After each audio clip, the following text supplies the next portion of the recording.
来这边治疗那鼻塞、耳鸣跟晕眩的问题，是因为朋友介绍，因为我们之前有去2、3间的诊所跟医院去做检查，他在做之前那个睡觉的那耳鸣跟打呼的声音是很严重，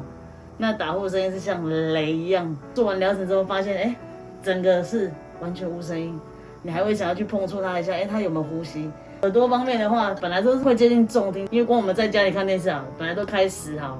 他直接给我开到快30，我说快爆炸了，你不要开玩笑。他说，可是我这样才听得到，所以听朋友这样介绍，我们又来，然后又有去做那个听力的那个测试。他只是做了2个耳朵跟那个鼻子的那个手术之后，发现就真的差很多，对。